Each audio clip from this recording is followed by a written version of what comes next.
vous avez appris davantage sur les concepts de SketchUp et sur le dessin de forme. Il est temps de vous présenter l'outil de pouce-étiré. Voilà pourquoi SketchUp est si spécial. Choisissez l'outil et cliquez simplement sur les formes pour les tirer en 3D. Lorsque vous tirez sur des surfaces, voici quelques conseils à retenir. L'outil pouce-étiré fonctionne sur n'importe quelle forme plane. Cela est vrai dans n'importe quelle direction. Vous pouvez tirer vers l'extérieur sur des surfaces ou pousser vers l'intérieur sur elles. Lorsque vous tirez des surfaces, l'outil tirera et poussera toujours dans une direction qui est perpendiculaire à la surface. Après avoir expérimenté avec quelques formes aléatoires, la prochaine question que vous pourriez poser est de savoir comment tirer une forme exactement 5 pieds ou pousser une forme exactement 20 cm. Pour être précis dans SketchUp, il vous suffit de commencer une action, puis taper une valeur pour celle-ci. C'est tout.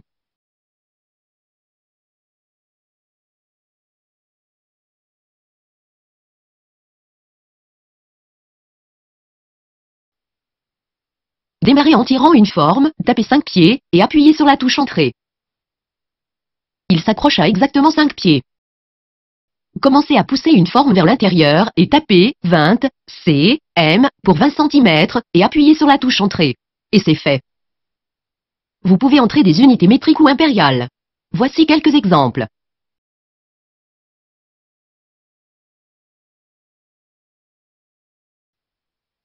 Une idée fausse commune, lors de la saisie des unités précises dans SketchUp, c'est que vous devez ouvrir une boîte ou cliquer pour placer votre curseur quelque part. Ceci n'est pas vrai. Vous tapez simplement les unités et appuyez sur Entrée. N'importe quand, avec n'importe quel outil. Il y a une autre façon d'être précis avec l'outil pouce-étiré. Vous pouvez tirer sur une surface et inférer sur une autre. Regardez cet exemple pour voir comment ceci fonctionne. Nous allons créer 4 boîtes de taille aléatoire et utiliser inférer pour les aligner. Démarrez en tirant sur une surface, mais déplacez le curseur sur une autre surface pour terminer. Cliquez pour commencer ici, cliquez pour terminer ici. Cliquez pour commencer, cliquez pour terminer. Inférer rend cette tâche facile. Considérez que vous pouvez inférer à travers d'autres surfaces aussi. Vous pouvez inférer sur n'importe quel bord ou n'importe quelle autre surface que vous pouvez voir sur l'écran.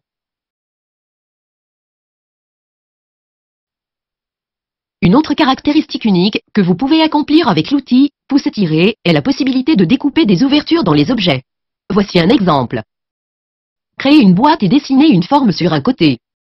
Si vous poussez cette surface à travers de l'autre côté de la boîte, elle sera coupée complètement. La clé pour la coupe d'une ouverture est de s'assurer que les deux surfaces sont parallèles et libres de toute autre arête. Vous pouvez le constater ici. Cette boîte est parallèle sur les deux côtés. Alors pousser cette surface vers l'autre fonctionne bien. Cet objet a un dos qui est incliné, ainsi, ses côtés ne sont pas parallèles et une ouverture ne pourra pas être correctement coupée. Ses côtés sont parallèles, mais en orbitant, la face arrière montre une arête tracée en travers de la surface. Cette arête empêchera SketchUp de couper une ouverture. Cependant, nous pouvons effacer l'arête problématique et ensuite découper une ouverture comme prévu. Maintenant que vous avez une bonne compréhension de l'outil pouce-étiré, examinons un autre outil très important, l'outil déplacer. Vous pouvez déplacer les extrémités, les arêtes, les surfaces, les entités sélectionnées ou des objets groupés. Nous allons nous concentrer seulement sur les bords et les sélections. Utilisez l'outil de sélection pour sélectionner une seule arête. Puis, choisissez l'outil déplacer pour déplacer cette arête. De cette façon, vous pouvez incliner des surfaces. Pour déplacer un objet entier, utilisez l'outil sélection et faites glisser une fenêtre de sélection autour de l'objet que vous souhaitez déplacer. Maintenant que l'objet est sélectionné et mis en évidence, choisissez l'outil de déplacement pour déplacer votre objet autour de votre scène. Apprendre à bien se déplacer dans SketchUp prend une certaine pratique et nous couvrons plus de conseils et techniques dans d'autres vidéos. Assurez-vous donc de regarder plus de vidéos ou la documentation sur l'outil de déplacement pour comprendre tous sur cet outil polyvalent. Maintenant que vous comprenez les notions fondamentales sur SketchUp, vous êtes prêt à essayer de travailler et construire en 3D. Dans la vidéo suivante, nous allons vous montrer 3 méthodes différentes pour créer une simple chaise, pour vous donner quelques idées que vous pourriez utiliser pour vos propres projets.